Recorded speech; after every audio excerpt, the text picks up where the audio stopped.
Jsi úžasný. Zemíci byli malí dřevění lidé.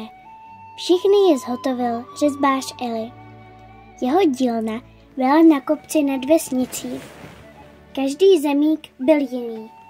Někteří měli velké nosy, jiní velké oči. Někteří byli vyšší, jiní menší. Někdo nosil klobouk a jiný kabát, ale všichni vyřezal stejný řezbář a všichni spolu žili v jednom městečku. Každý den prováděli zemíci stejnou věc. Vzájemně se nálepkovali. Každý zemík měl krabičku s nálepkami zlatých hvězdiček a krabičku s nálepkami černých puntíků. Celé dny chodili po městě křížem, krážem a vzájemně se nálepkovali hvězdami nebo puntíky. Kdo byl hezký, měl hladký povrch a krásnou barvu, dostával vždy hvězdičky.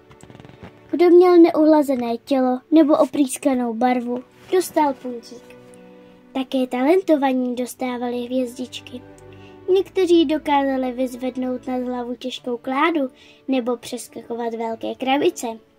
Jiní zase uměli důležitě mluvit nebo hezky zpívat. Všichni jim dávali hvězdičky. Někteří zemíci byli hvězdami úplně posati. Pokaždé, když dostali hvězdičku, byli na sebe náležitě pyšní. Chtěli zase něco honem dokázat, aby dostali další hvězdičku. Kdo toho moc neuměl, dostával puntíky. Kašpar byl jedním z nich. Snažil se skákat tak vysoko jako ostatní, ale pokaždé upadl. A když upadl, ostatní se kolem něj zhlukli a lepili na něj puntíky. Občas se stalo, že si při pádu poškrábal své dřevěné tělo a dostal další puntík. A když se pokoušel ostatním vysvětlit, proč upadl, řekl přitom něco hloupého a zemíci mu dali další puntíky. Po čase měl tolik puntíků, že nechtěl jít ven. Bál se, že provede něco hloupého, jakože zapomene doma čepici nebo šlápne do louže a lidé mu hned dají puntík. Měl už tolik černých puntíků, že někteří mu dali puntík jenom proto, že jich měl tolik. Jednoho dne potkal dívku, která byla úplně jiná, než jaké doposud poznal. Neměla na sobě žádné puntíky a ani hvězdy. Byla jen celá ze dřeva. Jmenovala se Lucie. Nebylo to tím, že by se jí ostatní nesnažili onálepkovat, ale nálepky na ní prostě nedržely.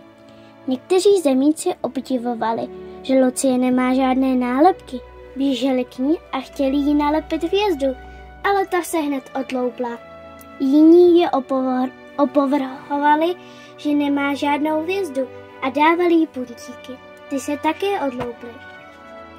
Takový bych chtěl být, pomyslel si Kašpar. Nechci ničí nálepky. Otázal se proto děvčete bez nálepek, jak to dokázala. Je to jednoduché, odpověděla Lucie. Každý den jdu za Elem.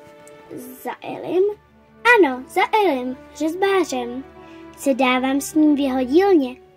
A proč? Proč si na to nepřijdeš sám? Vyjdi na kopec, tam ho najdeš. Lucie se otočila a hopsala pryč.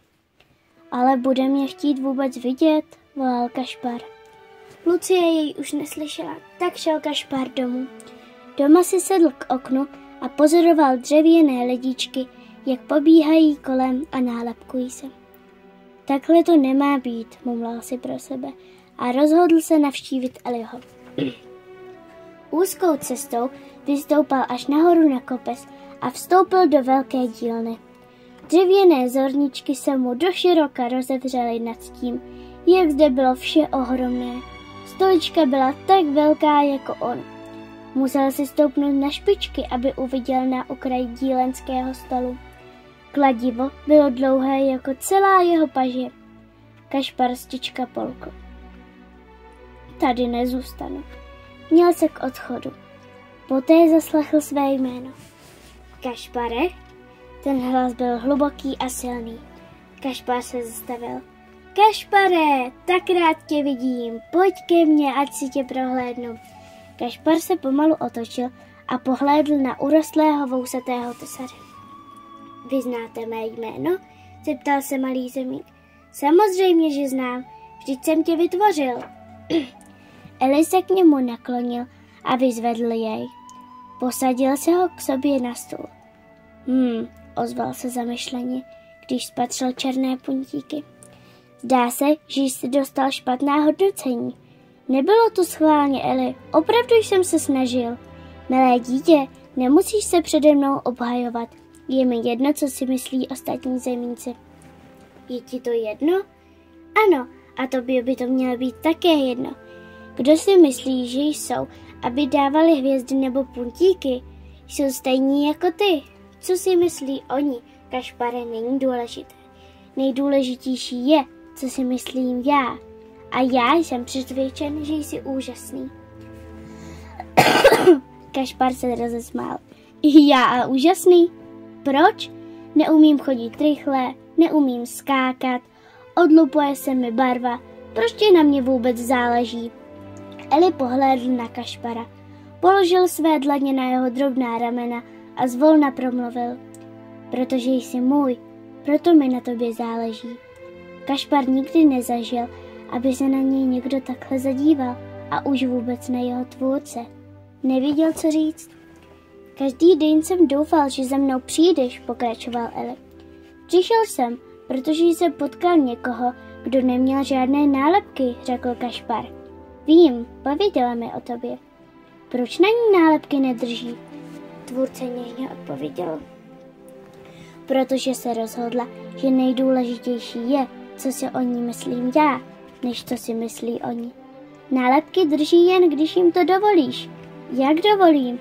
Nálepky drží jen tehdy, když jsou pro tebe důležité. Čím více důvěřuješ mé lásce, tím méně ti záleží na jejich nálepkách. Moc tomu nerozumím. Eli se usmíval. Porozumíš, bude to chvíli trvat, máš mnoho puntíků.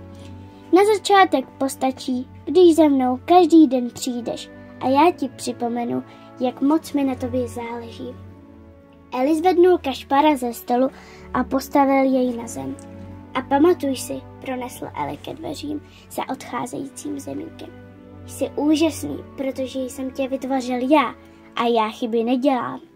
Kašpar vyšel ven a ve svém srdci věděl, že Eli má pravdu. Na zem se snašl jeden černý puntík.